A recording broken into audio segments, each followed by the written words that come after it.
Hello everyone, आप सभी को नमस्ते। आज हम बात करने वाले हैं इम्यून सिस्टम के बारे में। दो टाइप्स के इम्यून सिस्टम होते हैं। एक होता है इनेट, जो आपको बर्थ से मिलता है, बाय बर्थ, और एक होता है एडेप्टिव, जैसे आप एज करते हो वैसे इम्यून सिस्टम स्ट्रॉन्ग होता रहता है, और जैसे ही आप प्यूबर्टी हिट करते हो तो ये डिक्लाइन शुरू हो जाता है। पहले इनेट इम्यून सिस्टम के बारे में बात करेंगे।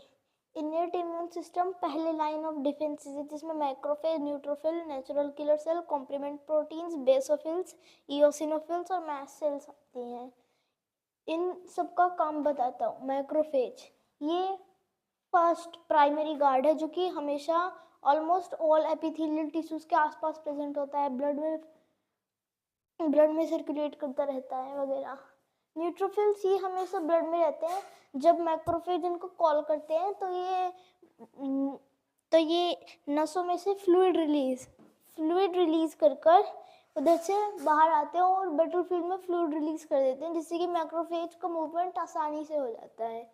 नेचुरल किलर सेल्स ये देखते हैं कि कोई सेल, लिविंग सेल, अगर वो MHC क्लास 1 या MHC क्लास 2 नामक दो टाइप के प्रोटीन्स को प्रोड्यूस कर रही है या नहीं। अगर वो उनको प्रोड्यूस नहीं कर रही है, इसका मतलब सेल स्ट्रेस्ड है, और अगर सेल स्ट्रेस्ड है इसका मतलब सेल इन्फेक्टेड है, और सेल इन्फेक्टेड है तो इसे मारा जाना पड़ेगा।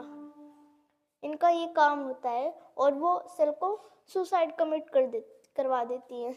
ये कॉम्प्लीमेंट प्रोटीन्स एक टाइप से समझ लो कि बहुत सारे प्रोटीन्स एक साइकिल ऐसे करते हैं, जैसे कि एक अटैक कॉम्प्लेक्स होता है। बहुत सारे प्रोटीन्स के जुड़ने टूटने के बाद वो एक टाइप से बैक्टीरिया पर जड़ जाते हैं, फिर वो हिलते नहीं है उधर से, और प्रोटीन्स को रिक्रूट करते हैं और बैक्टीरिया में होल्स प्रोड्यूस कर देते हैं। उन होल्स की वजह से बैक्टीरिया का फ्लूइड वो स्पिल हो जाता है, और जब वो स्पिल हो जाता है तो वो उस बैक्टीरिया को मार देता है। अब बेसोफिल्स, इओसिनोफिल्स और मैस्ट सेल्स, इनके बारे में आप हमें ज़्यादा पढ़ना नहीं है, क्योंकि इन तीनों का मेन काम होता है फंगल इन्फेक्शंस को रोकना। अब आते हैं अडैप्टिव इम्यून सिस्टम पर। ये जो डेंड्रिटिक सेल्स हैं, ये अडैप्टिव इम्यून सिस्टम और इनेट दोनों में आती हैं, पर डेंड्रिटिक इनके बीच में रहती है। ये रहती तो इनेट इम्यून सिस्टम में है, पर इसका काम अडैप्टिव इम्यून सिस्टम को एक्टिवेट करना है, तो इसलिए अडैप्टिव इम्यून सिस्टम में शामिल कर लिया। Dendritic cells, T cells, B cells और ये मेमोरी सेल्स। मेमोरी सेल्स में भी दो टाइप्स होते हैं, जो टी सेल्स और बी सेल्स है ना, इनके भी मेमोरी वेरिएंट्स होते हैं। बेसिकली जब डेंड्रिटिक सेल्स, इनको MHC क्लास 1 और क्लास 2 जो हमने बताया था कि ये सेल्स प्रोड्यूस करती है कॉन्स्टेंटली, एक होता है हॉट डॉग और एक होता है window. MHC class 1 hot dog नहीं होता, वो विंडो होता है, और MHC क्लास 2 विंडो नहीं होती, हॉट डॉग होता है। तो हॉट डॉग और विंडो का मतलब क्या होता है, अभी समझाता हूँ। मान लो कि ये कोई सेल है, मैक्रोफेज नहीं, इसको सेल मान लो, और ये वाला विंडो प्रोड्यूस कर रही है, इसको MHC क्लास 1 बोलते हैं। जो राइबोसोम्स इसके अंदर बना रहे हैं उसको इसमें प्रेजेंट कर देगी, और जो नेचुरल किलर सेल्स हैं वो इधर आएंगी, इसको चेक करेंगी, और अगर आज ये टी सेल्स हैं, ये आएंगी, इनको चेक करेंगी। अगर कुछ गलत निकला, अगर सेल कुछ गलत बैक्टीरिया के प्रोटीन्स मैन्युफैक्चर कर रही है अपने राइबोसोम फैक्ट्रीज में, तो इसको सुइसाइड कमिट करने को कह देंगे ये लोग। अब बी सेल्स, आपने देखा है बी सेल्स एंटीबॉडीज, बस वही है। जो बी सेल्स हैं वो एंटीबॉडीज प्रोडक्शन में काम करते हैं। एंटीबॉडीज एक टाइप से जो बैक्टीरिया होता है ना, बैक्टीरिया या वायरस, उनके पास ये स्पाइक प्रोटीन वाली चीज़ होती है, इससे ये सेल्स का ताला खोल सकते हैं।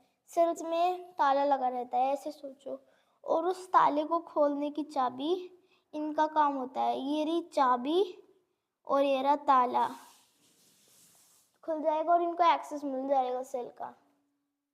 अब ताले और चाबी की तो बात हो गई। अब क्या कहते हैं, ये जो एंटीबॉडीज होती है ये इनको ब्लॉक कर देती है, ब्लॉक कर दिया। अब क्या होगा, चाबी जो थी वायरस की वो तो बंद हो गई, तो वायरस किसी भी सेल में एंट्री नहीं कर सकता। और ये जो मैक्रोफेज है, मैक्रोफेज उसको निगल जाता है। मैक्रोफेज कैसे मारता है, वो बैक्टीरिया को अमीबा के सूडोपोडी की तरह निगल लेता है और केमिकल्स वगैरह से मार देता है।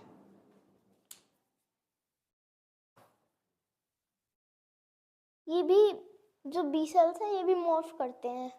B cells, virgin B cells, helper B cells, plasma cells और मेमोरी प्लाज्मा सेल्स। तो बी सेल्स जब एक्टिवेट होते हैं तो वे एक मॉर्फ करते हैं। जो बी सेल्स होती है वो हमेशा एंटीबॉडीज प्रोडक्शन करती है छोटी अमाउंट में, पर जो प्लाज्मा सेल्स होती है वो फुल्ली एक्टिवेटेड बी सेल्स होती है जो कि बहुत ज़्यादा एंटीबॉडीज प्रोड्यूस करती हैं।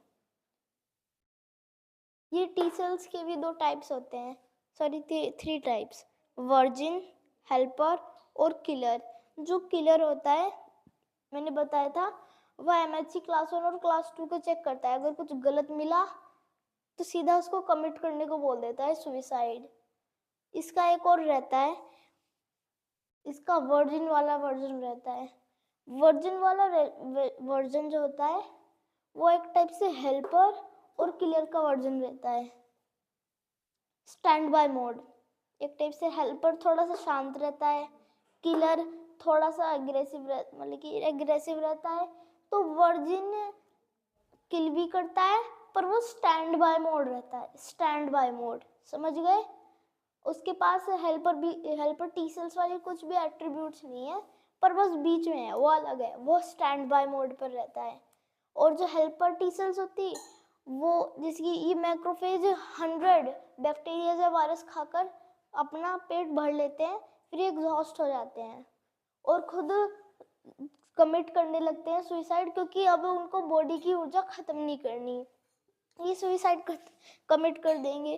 पर जो हेल्पर टी सेल्स होती है वो इनको केमिकल इंटरफेरेंस से द्वारा से जगा देती है, जिसकी कान में कोई मैसेज बोल देना, अभी और मारना है, अभी और मारना है, बॉडी ऐसे नहीं बचेगी। लेकिन ऐसे कुछ किसी के कान में बोल दो, वो अपना द्वारा से काम शुरू करने लगेगा, पर गुस्से से। ये मेमोरी सेल्स हैं, मेमोरी बी और मेमोरी टी। जब कोई इन्फेक्शन क्लियर हो जाता है और ये टी और बी सेल्स ये खुद को मारने लगते हैं, क्योंकि बॉडी की एनर्जी को रिजर्व करना है, उनमें से कुछ मेमोरी सेल्स बन जाते हैं, वो अपने आप को नहीं मारते। और मेमोरी सेल्स हमेशा जॉब पर लगे रहते हैं, हमेशा। और मेरा मतलब है हमेशा। मेमोरी बी सेल्स हमेशा एंटीबॉडीज प्रोडक्शन करते रहते हैं, मेमोरी टी सेल्स हमेशा देखते रहते हैं कि कोई सेल कुछ प्रोड्यूस तो नहीं कर रही। ये है दूसरी चीजें। एक है इम्यून की utility, cytokines. Cytokines alarm messages होते हैं जो कि मरी हुई सेल्स या दूसरी इम्यून सेल्स सेंड कर सकती हैं, जिसकी मैसेज रिक्रूटमेंट के लिए, किसी को बुलाने के लिए, हेल्प में, फाइट को। और फीवर, फीवर जिसकी आप सोचते हो कि फीवर बहुत बुरी चीज है, हमें पैरासीटामोल लेनी चाहिए इसको रोकने के लिए, एस्प्रिन लेनी चाहिए या कुछ भी मेडिकेशन लेना चाहिए, बस फीवर को बंद करो। पर आप चौकन्ने हो जाओगे, फीवर अच्छी चीज है, क्योंकि इससे जो आपके वायरस और बैक्टीरिया रहते हैं बॉडी में, जब बीमार रहते हो तो उनके लिए ना, एक टाइप से सोचो रेस लगा रहे हो, खाना खा रहे हो और बर्थ भी दे रहे हो, इनके लिए ओवरलोड हो जाता है। पर फीवर एक टाइप से एक और अनोयंस रहती है, तो ये हाफ जाते हैं और इरेडिकेट हो जाते हैं। जब दिन का खात्मा हो जाता है, फीवर में ज़्यादा कुछ कर नहीं सकते, जब ये एक्टिवेट हो जाता आता है फ्लूइड रिलीज। फ्लूइड रिलीज जैसे बताया था, ये जो माइक्रोफेजेस होते हैं ये फ्लूइड रिलीज करवाकर न्यूट्रोफिल्स को वॉर में लाते हैं। तो ये फ्लूइड रिलीज स्टैंड बाय रहता है कि इनको नर्स से फ्लूइड मंगवाया जाता है, ये लोग अच्छे तरीके से मूव कर पाएँ, ये लोग भी आ जाएं ज्वाइन करने बैटल को, वगैरह वगैरह। और एक और चीज़ होती है इन्फ्लेमेशन, इसी फ्लूइड की वजह से इन्फ्लेमेशन होती है। अब साइटोकाइन स्टॉर्म में जितने भी है ना, माइंडलेसली सबको एग्जीक्यूट करा जाता है। ये लास्ट रिजोर्ट, ऊपर भी लिखा है लास्ट रिजोर्ट, अंतिम दाव, जब कुछ भी नहीं बचा। बैक्टीरिया ने पूरा ओवरवेल्म कर दिया बॉडी के इम्यून डिफेंसेस को। साइटोकाइन स्टॉर्म सब इम्यून सेल्स को परमिशन देते हैं कि आप तबातोड़ हमला करो, पर एक टाइप से तो ओवरकिल है, पर ये बस बॉडी के लिए है कि कैसे ना कैसे कर बॉडी बच जाए। एक चीज है, जितना आपका स्ट्रांग होगा इम्यून सिस्टम वो उतना आपको नुकसान देगा। इसका मतलब है जो साइटोकाइन स्टॉर्म है उसमें भी एक्टिव हो जाते हैं, हाइपर एक्टिव। तो वे क्या पता, जिसकी ये न्यूट्रोफिल्स है जो कि एसिड रिलीज करके मारता है, सीधा एसिड फेंक देता है, कभी कभी अपने आप को भी एक्सप्लोड कर लेता है, फिर भी लड़ता रहता है। Crazy suicide bombers. तो वे खुद की बॉडीज को हार्म कर देते हैं, आपकी बॉडी में न्यूक्स फटने लगते हैं। एक टाइप से साइटोकाइन स्टॉर्म को ऐसे समझ लो, जब साइटोकाइन स्टॉर्म एक्टिवेट हो जाता है तो पर्सन के बचने की चांस कम रहती है, क्योंकि आप उसको रोक भी नहीं सकते हो, और वो तब तक रहेगा जब तक इन्फेक्शन खत्म नहीं हो जाता या फिर इंसान मर नहीं जाता। Thank you for watching, we will show you next time.